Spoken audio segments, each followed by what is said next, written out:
Samatok sistemani obratkasi mana shunaqa yerdan transheya qazib turib o'tkazilinadi. Uklon bilan albatta.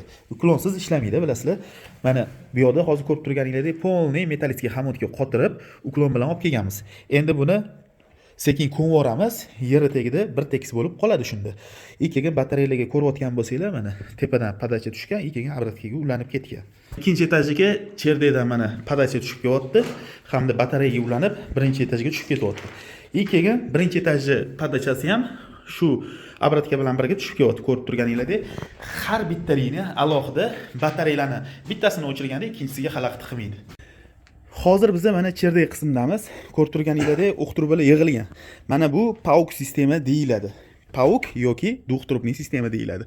Ko'rib turganingizdek, katenigidan o'qturba chiqqan. 50 talik bilan olib kelyapmiz eng yuqori qismiga. Расширительный bachok qo'yyapmiz. Undan keyin 40 talikga o'tirib, uje obratga qaytyapti. Xonalarga har biriga 25 talik turbalardan tashalyapti. Ko'rib turganingizdek, lombos teshilib, pastga qarab tushib ketgan. Samatok sistema mana shunaqa ishlaniladi. Keyin buni ustidan izolyatsiya qilish uchun stiklovatadan foydalanadi. Shunda teplopoteriya kam bo'ladi. Cherdayda qilingan ishlarimiz ham nihoyasiga yetdi. Xudo xolasa izolyatsiyasigacha qildik, расширительный bachokgacha. Ko'rib turganingizdek, turbalarni polniy izolyatsiya qilib chiqdik. Qumarudiy obyektimizga ham neobычный katyol yasayapmiz. Mana shu diplomat katyolni ko'rayotgan bo'lsanglar, bu Samatok sistemaga eng yaxshi katyol bo'ladi. Eng yaxshi va eng ekonomichniy. Shunga hozir tepasiga biz mana bunaqa misturbu o'rayapmiz. Sababi o'tda to'pli polan bor. Bu katyol duh konturniy katyol deyilmaydi. Bu duh sistemniy katyol deyiladi. Ikkita sistemani bitta katyolda ishlatsanglar bo'ladi. Bittasi открытый bo'lsa, bittasi закрытый sistemaga bemalol maza qilib ishlatishadi. Ertaga uy egasi ham svet o'chib qoldi, boshqa bo'ldi deb problema qilmanglar. Svet o'chib qolsa Samatok ishlayveradi.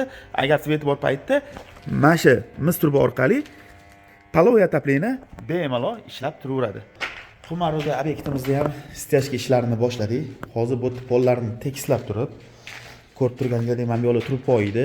Bularga ham klin istashab turib, hozir stяжкani boshlayapmiz. Stяжкani faqat kerakli joyga, oshxonaga, ikkiga prixoshkaga hamda sanuzelga qo'yamiz stяжкani.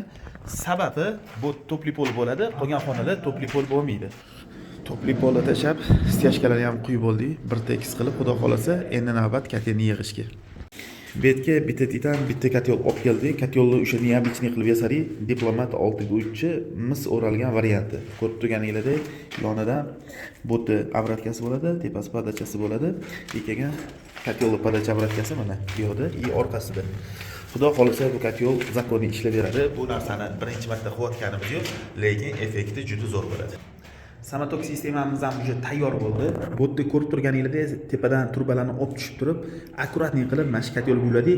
To'rtburchak katyolni mana bunaqa zakritniy bachok bilan qo'yish mumkin emas deyshadi-yu. Qaranglar qo'yib qo'ygan. Nimaga qo'yilgan bilasizlarmi? Mana bu duh konturniy katyolni ko'rgan bo'lsanglar, ichida misturba aylangan-ku.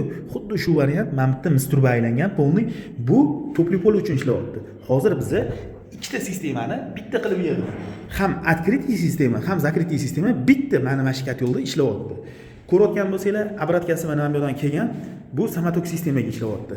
Podachasi bu yerdan chiqqan. Tepaga qarab cherdayga chiqib ketgan. O'sha har doimgidek PAUK sistema. Eng zo'r sistema qaysi desanglar, PAUK sistema. Chunki hamma uyga harorati bir xil bo'lib, bir tekis ishlaydi.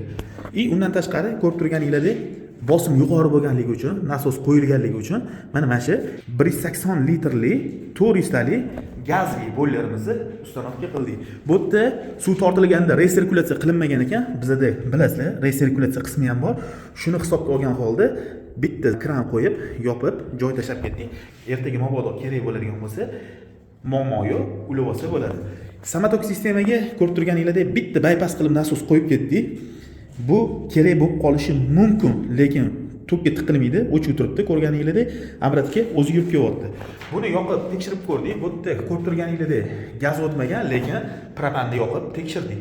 Propanda ham ishladi, xudo xolasa, kerakli gradusgacha olib chiqdi, 70 gacha olib chiqqandan keyin buni uzib olib tashab turib, o'sha egasiga topshiryapmiz. Agar sizlarga ham mana shunaqa santexnika xizmatlari kerak bo'ladigan bo'lsa, bemalol To'plidomga murojaat qilishingiz mumkin.